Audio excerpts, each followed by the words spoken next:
Hello, this time for velocity time graph. Area देगा आपको multiply वाला term that is velocity into time. This is distance. Formula is velocity is equals to distance upon time. Remember ना. अब slope देगा आपको divide वाला term that means velocity upon time that is acceleration. इसका formula भी देख लीजिए. Acceleration is equals to velocity upon time. So here is the very first graph of velocity and time. पहले वाली स्लाइड्स में देख ही चुके हो कि यहाँ मिलेगा एक्सेलरेशन या फिर डिस्प्लेसमेंट. एक्सेलरेशन इज एक्चुअली अ पुल और अ पुश. पुश इज धक्का. आप खड़े हो, आपको किसी ने पीछे से पुश किया, धक्का दिया, तो आपको वेलोसिटी मिल जाएगी. दैट मीन्स उसने आपको एक्सेलरेट करा है. ओके. अब आपके पास वेलोसिटी है और आप एकदम से दीवार से टकरा गए. दैट मीन्स आपका वेलोसिटी ज़ीरो हो गई. मतलब आपको एक्सेलरेशन मिला बट नेगेटिव. आप डी एक्सेलरेट हो गए. Okay. Let's start the graph. First graph. Time के साथ वेलोसिटी बिल्कुल चेंज नहीं हो रही है. यू कैन सी मैं इस लाइन को ज्वाइन कर रही हूँ. दैट मीन्स मैं यहाँ पे 0 सेकेंड्स मान रही हूँ. यहाँ पे सपोज 2, यहाँ पे 4. 2 सेकेंड्स के बाद भी वेलोसिटी सेम ही है. लेट्स से 5 वेलोसिटी 2 सेकेंड्स के बाद भी है, 4 सेकेंड्स के बाद भी. दैट मीन्स वेलोसिटी यहाँ कांस्टेंट है. वेलोसिटी कांस्टेंट है तो आपको लगता है कि मुझे किसी एक्सेलरेशन की ज़रूरत पड़ेगी. मैं अगर भाग रही हूँ तो मैं भाग ही रही हूँ. मुझे ना ही कोई दीवार आई है सामने, ना ही कोई पुश मिला जिससे मेरी वेलोसिटी बढ़ जाए, ना ही दीवार है जिससे मेरी वेलोसिटी कम हो जाए. मेरी वेलोसिटी कांस्टेंट है. दैट मीन्स मेरा एक्सेलरेशन ज़ीरो है. और अगर मैं इसे स्लोप वाले कंसेप्ट से देखूं तो मैं बोली हूँ कि एक्सेलरेशन को स्लोप बोलते हैं. तो दिस इज़ टी वाली line and this is this वाली लाइन. अब ज़रा देखो इनके बीच में थीटा कितना है. इनके बीच में थीटा है 0 डिग्री. और अगर मैं स्लोप से मैंने पहले बता चुकी हूँ कि tan थीटा इज़ एक्सेलरेशन और tan 0 degree is always 0. That means आपका एक्सेलरेशन यहाँ आ जाएगा 0. Okay. Is the displacement. Displacement या change in position we get, तो वो मिलेगा हमें एरिया से. एरिया कौन सा? The area which I am shading. This पूरा एरिया यहाँ से मिलेगा हमें डिस्प्लेसमेंट. अब इसका एरिया कैसे निकालेंगे? आपको ये एक स्क्वायर जैसा दिख रहा है या रेक्टेंगल जैसा दिख रहा है, तो it is velocity into time या फिर कह लो base into height. This is the area and that's how we can take out displacement. Okay. Second graph. The second graph आप देख सकते हैं वेलोसिटी टाइम ग्राफ में. आप नॉर्मल सी पहले देखिए, यहाँ पे टाइम इस साइड जाने पे बढ़ता है, वेलोसिटी ऊपर जाने पे इंक्रीज़ होती है. यहाँ पे इस टाइम पे ये वेलोसिटी है, इस टाइम पे ये वेलोसिटी है एंड इस टाइम पे ये वेलोसिटी. दैट मीन्स वेलोसिटी बढ़ रही है टाइम के साथ. टाइम इंक्रीज़ हो रहा है, वेलोसिटी इंक्रीज़ हो रही. दैट मीन्स कुछ एक्सेलरेशन तो है. मतलब acceleration is not equals to 0.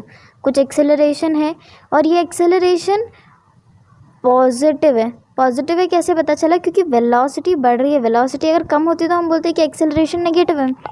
यहाँ पे वेलोसिटी बढ़ रही है, that means acceleration is positive. अब एक्सेलरेशन क्या है? Let's take. हमने बोला था कि एक्सेलरेशन इज़ स्लोप, तो स्लोप निकालते हैं. This is theta. Again draw a line and mark it theta. This is theta. That means ये थीटा और ये थीटा, तीनों थीटा इक्वल हैं. That is constant. मतलब आपका जो स्लोप है वो कांस्टेंट है.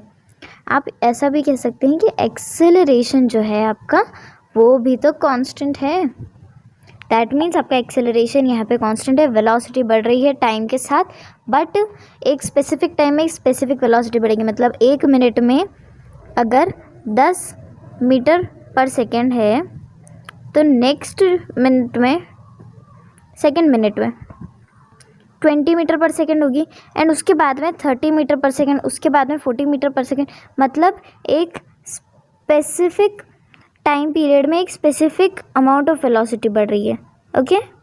So this is acceleration. अब देखते हैं डिस्टेंस या डिस्प्लेसमेंट कैसे निकलता है. अब एरिया हमें देगा डिस्प्लेसमेंट. डिस्प्लेसमेंट क्यों देगा? क्योंकि एरिया जो होता है वो मल्टीप्लाई वाला फैक्टर होता है. This is displacement. Okay, but हमें ये कैसे मिलेगा, ये हमें एरिया निकालना पड़ेगा। इस फॉर्मूले को लगाएंगे आंसर गलत हो जाएगा।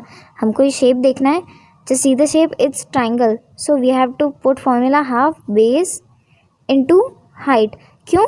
क्योंकि यहाँ पे हमें ट्राइंगल मिला है तो हमें ट्राइंगल का एरिया निकालना पड़ेगा। ये तो स्क्वायर का एरिया होता है और इसे हम सिर्फ इसलिए लगा रहे ताकि हमें पता चल जाए कि हमें एरिया से मिलेगा क्या।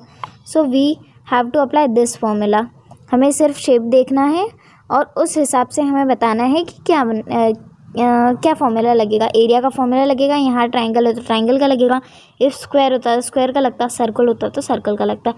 So we get displacement. Okay, और डिस्प्लेसमेंट, और अगर हम उसे और क्लियरली कहें तो it is change in position. Okay, third graph, this is the third graph. मैंने आपको कहा था जब भी आपको ग्राफ में कभी भी ऐसा कर्व दिखे तो आपको टेंजेंट वाला कॉन्सेप्ट लगाना है। आपको स्लोप निकालने के लिए एक टेंजेंट ड्रॉ करनी है। ड्रॉ लाइन जो कि टाइम के पैरेलल हो, टाइम के पैरेलल एक लाइन ड्रॉ करी मैंने, टेंजेंट डाली, जैसे आप सर्कल बनाने के लिए डालते हैं उस टाइप की, दिस सीधी line and then a tangent. अब ज़रा थोड़ा सा कंसेप्ट देखिए, ये एंड ये, दिस इज़ एंगल्स। एक ये एंगल हो गया, एक ये एंगल हो गया, एक ये एंगल हो गया। सबसे बड़ा एंगल आपको कौन सा दिखेगा? दिस इज़ द सबसे बिगेस्ट वाला angle, then this angle, then this angle. That means आपका जो थीटा है वो टाइम के साथ कम हो रहा है। थीटा कम हो रहा है, दैट मीन्स आपका जो टाइम के साथ थीटा कम हो रहा है, दैट मीन्स आपका एक्सेलरेशन, एक्सेलरेशन को ही तो आप स्लोप बोलते हैं, वो भी तो कम हो रहा होगा। एक्सेलरेशन कम हो रहा है, आप दौड़ रहे हो, आपको मतलब कोई धक्का दे रहा है, धीरे धीरे धीरे धीरे उसने धक्का देना कम कर दिया। या फिर ऐसा सपोज करो कि आप गाड़ी चला रहे हो, गाड़ी में आपने रेस धीरे धीरे धीरे धीरे कम करी। आप एकदम से ऐसा नहीं होगा कि आप रुक जाओगे, आपकी स्पीड कम होने लग जाएगी, ठीक है। बट दैट डजंट मीन कि आप रिटार्ड हो रहे हो, आप रुकने नहीं लगे हो, ठीक है। सिर्फ आपका एक्सेलरेशन कम हो रहा है। अभी आपकी रुकने कम वाली पोजीशन ही आई है, अभी आप पीक पे पहुँचे हो, this is the peak. Okay, this is the peak. यहाँ पे आपको कहीं भी ऐसा नहीं दिख रहा होगा कि वेलोसिटी ऐसी नीचे जा रही है। वेलोसिटी नीचे जाती तो आपकी वेलोसिटी में बोलती कि कम हो रही है, but velocity is increasing, that means it's not a case of retardation. Acceleration time के साथ कम हो रहा है पर आपकी बॉडी जो है that is not retarding. Okay, और आपको इसका एरिया भी आपको डिस्प्लेसमेंट देगा। Now move to the next graph, fourth graph. This graph में भी आपको दिख रहा है एक कर्व जैसा हो रहा है, तो यहाँ पे भी आपको टेंजेंट ड्रॉ करनी पड़ेगी।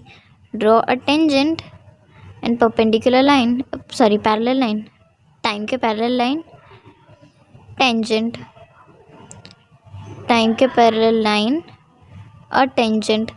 अब यहाँ पे देखो, यहाँ पे भी क्लियर दिख रहा है ये थीटा और ये थीटा, थीटा टाइम के साथ बढ़ रहा है।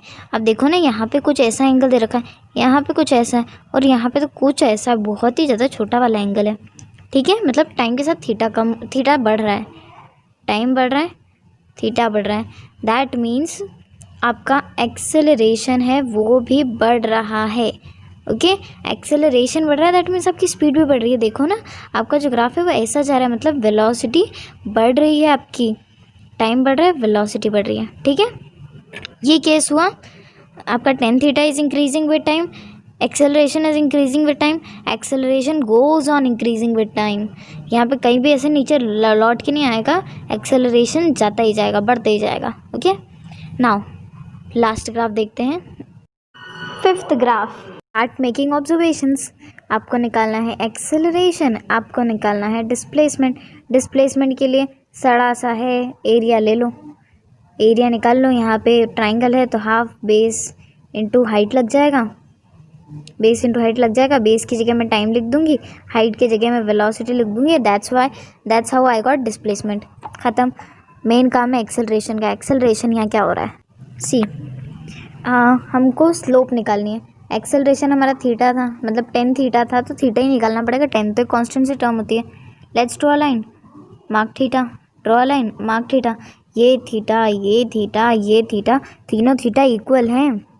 ओके, यू कैन सी तीनों थीटा इक्वल है, तो हमारा थीटा हो गया कांस्टेंट, मतलब हमारी स्लोप हो गई कांस्टेंट, मतलब हमारा एक्सेलरेशन हो गया कांस्टेंट। ओके, कांस्टेंट हो गया। ये चीज़ तो पता चल गई। अभी पॉजिटिव है या नेगेटिव? ये है नेगेटिव। नेगेटिव कैसे हुआ? ब्रेक लगा दिया हमने, गाड़ी चल रही थी अच्छी भली 5 मीटर की स्पीड पे, हमने लगा दिया ब्रेक, हमने उस पर कर दिया 0 पे, ब्रेक लगा दिया, डीएक्सेलरेट कर दिया, एक्सेलरेशन 0 दे दिया। या फिर भाग के आ रहे थे, दीवार में गिरे, अपनी पूरी स्पीड थी 5 किलोमीटर पर आवर की, 0 किलोमीटर पर आवर होगी। ओके, जस्टिफाई कैसे करें? टेन थीटा नेगेटिव कब होगा?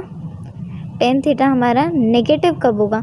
जब थीटा हमारा 90 डिग्री से बड़ा होगा। ओके, जब थीटा 90 डिग्री से बड़ा होता है तब टेन थीटा नेगेटिव होता है। और इसी का अपोजिट, जब थीटा 90 डिग्री से छोटा होता है थीटा पॉजिटिव होता है। एक सिंपल सी चीज़ देखो, जब आप ना ऐसा एंगल बनाते हो तो आपको लगता है बहुत बढ़िया, तो ये तो हो गया 90 डिग्री।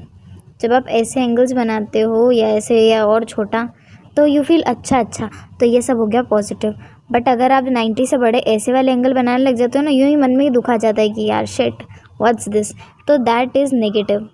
तो ऐसे याद रख लो कि आपका नेगेटिव कब होगा टेन थीटा? जब 90 से बड़ा हो जाएगा। ये 90 ये अपना है स्टैंडर्ड, ये अपने हैं लिए है स्टैंडर्ड। छोटा करोगे खुशी होगी, पॉजिटिव आएगा, बड़ा करोगे दुख होगा, दैट इज़ नेगेटिव आ जाएगी आपकी टेन थीटा की value. And that's here we had completed all the graph. आप यहाँ पे डिस्टेंस, डिस्प्लेसमेंट सब निकाल सकते हो। Okay, thanks for watching.